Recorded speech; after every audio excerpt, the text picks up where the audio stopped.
নমস্কার। আমি কিন্তু প্রত্যেক দিনই আপনাদেরকে কিছু না কিছু বিষয় নিয়ে এসে একটু সাবধানতা অবলম্বন করার জন্য আমি অনুরোধ করি। তো চলুন আজকে আপনি কি সাবধানতা অবলম্বন করবেন এবং কিভাবে করবেন সেই বিষয় নিয়ে একটু আলোচনা করব।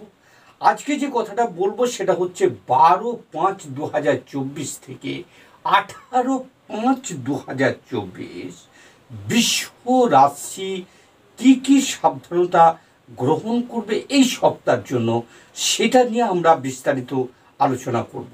তো চলুন আমরা দেখি যে 12 তারিখ রবিবার আমরা দেখেছি যে মানুষের সঙ্গে কথা বলতে গিয়ে, বেশি বন্ধু প্রীতি দেখাতে গিয়ে হয়তো বন্ধুদের সঙ্গে মানসিক একটা বিবাদ তৈরি হতে পারে।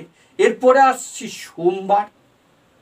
আপনি বাড়িতে আসছেন, থাকুন, আনন্দে থাকুন, উৎসাহে থাকুন এবং স্ত্রী কি বলছে একটু শুনুন বা বোঝার চেষ্টা করুন, তাহলেই হবে। এরপরে আসছি মঙ্গলবার কোনো কাজ করতে গেলে হঠাৎ ভুল হয়ে যাওয়ার একটু সম্ভাবনা থাকতে পারে।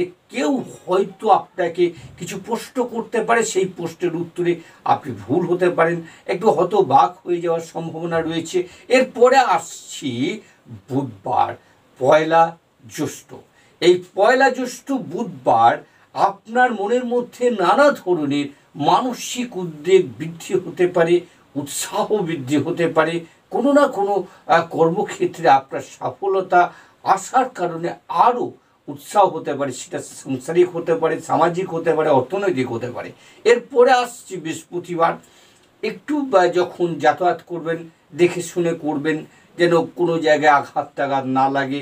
এই বিষয় নিয়ে আমি বিশেষ কিছু বলছি না। এরপরে আসছে শুক্রবার যখন আপনি গাড়ি চালাবেন কিংবা কিছু যাতায়াত করবেন কোনো একটা বিষয় নিয়ে, চোখের দিকে একটু খেয়াল করবেন।